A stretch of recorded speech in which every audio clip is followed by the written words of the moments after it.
Hidden Hindu भाग 1 की कहानी रहस्य, रोमांच और पौराणिक कथाओं का एक जबरदस्त मिश्रण है। अगर आप इसे पढ़ने की सोच रहे हैं तो यहाँ इसका एक संक्षिप्त सारांश समरी दिया गया है। मुख्य कहानी, द प्लॉट। कहानी की शुरुआत एक आधुनिक समय की सेटिंग से होती है। अंडमान और निकोबार द्वीप समूह के एक गुप्त ठिकाने पर 7 विशेषज्ञों स्पेशलिस्ट्स की एक टीम एक रहस्यमयी व्यक्ति से पूछताछ कर रही है। इस व्यक्ति का नाम ओम शास्त्री है। ओम शास्त्री को एक सुनसान द्वीप से पकड़ा गया था। वो कोई साधारण इंसान नहीं है।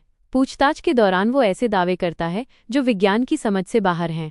उसका दावा है कि वह मृत्युंजय अमर है। वह कहता है कि उसने रामायण और महाभारत को अपनी आंखों से देखा है। वो पिछले सैकड़ों सालों से जीवित है और उसने इतिहास की बड़ी घटनाओं को करीब से महसूस किया है। मुख्य आकर्षण की हाइलाइट्स। 7 Amar, the चिरंजीविस। किताब में हिंदू धर्म के उन 7 पात्रों का जिक्र है जिन्हें अमर माना गया है, जैसे अश्वत्थामा, हनुमान जी, राजा बलि आदि। कहानी यह संकेत देती है कि ओम शास्त्री का संबंध इन्हीं रहस्यों से है।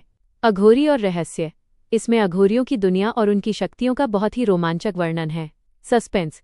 पूरी किताब में ये सस्पेंस बना रहता है कि क्या ओम शास्त्री सच बोल रहा है या वो कोई बहुत बड़ा धोखेबाज है। विशेषज्ञ उसे ड्रग्स देकर और हिप्नोटाइज करके सच उगलवाने की कोशिश करते हैं, लेकिन हर बार कुछ नया और चौंकाने वाला सामने आता है। यह किताब क्यों पढ़ें?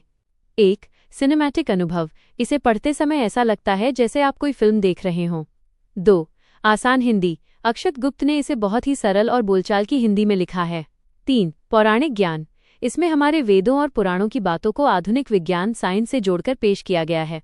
यहाँ भाग 1 के कुछ सबसे चर्चित कोट्स और विचार दिए गए हैं। 1. अमरता पर, ऑन इमॉर्टैलिटी। समय कभी नहीं रुकता, लेकिन कुछ लोग समय के साथ रुक जाते हैं। मैं वही ठहरा हुआ समय हूँ। ये ओम शास्त्री का वो रहस्यमयी अंदाज है जो पूरी किताब की जान है। 2. कलियुग और सत्य, ऑन रियलिटी। सत्य वही है जो प्रमाणित किया जा सके, लेकिन विश्वास वो है जिसे प्रमाण की आवश्यकता नहीं होती। 3. इतिहास और अस्तित्व, ऑन हिस्ट्री। इतिहास केवल पन्नों पर नहीं लिखा जाता। कुछ इतिहास आज भी हमारे बीच जीवित हैं, बस हम उन्हें पहचान नहीं पाते। यह इशारा उन 7 चिरंजीवियों की ओर है जो आज भी धरती पर मौजूद माने जाते हैं। द हिडन हिंदू के बारे में कुछ और ऐसी गहरी जानकारियां जो इस किताब को इतना खास और वायरल बनाती हैं। 1. कहानी के पीछे का मुख्य पात्र, ओम शास्त्री। पूरी किताब इस सवाल के इर्द गिर्द घूमती है कि ओम शास्त्री कौन है।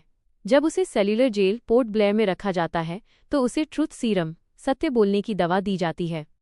दवा के नशे में भी वो अपनी पहचान नहीं बदलता।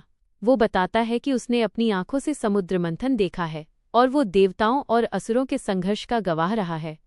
2. विज्ञान और पौराणिक कथाओं का मिलन। लेखक अक्षत गुप्त ने बहुत ही चालाकी से एंशिएंट साइंस और मॉडर्न साइंस को जोड़ा है। किताब में बताया गया है कि कैसे हमारे प्राचीन अस्त्र जैसे ब्रह्मास्त्र आधुनिक परमाणु हथियारों, न्यूक्लियर वेपन से भी ज्यादा शक्तिशाली थे। सप्तऋषि और चिरंजीवियों के पास ऐसी तकनीक थी जिसे आज का विज्ञान अब समझने की कोशिश कर रहा है। 3. नाग और अघोरी का रहस्य। किताब का एक बड़ा हिस्सा अघोरियों के जीवन और उनकी शक्तियों पर आधारित है। इसमें नाग नाम का एक और रहस्यमयी किरदार है जो ओम शास्त्री का पीछा कर रहा है। इन दोनों के बीच की प्रतिद्वंद्विता, राइवलरी ही कहानी में रोमांच पैदा करती है। 4. वे 7 अमर, द 7 चिरंजीविस। इस किताब को समझने के लिए इन 7 नामों को जानना बहुत जरूरी है, क्योंकि कहानी इनके इर्द गिर्द बुनी गई है। 1. अश्वत्थामा, गुरु द्रोणाचार्य के पुत्र जिन्हें अमरता का श्राप मिला था। 2. हनुमान जी, राम भक्त जो हर युग में मौजूद हैं। 3. राजा बलि, जिन्होंने वामन अवतार को अपना सब कुछ दान कर दिया था।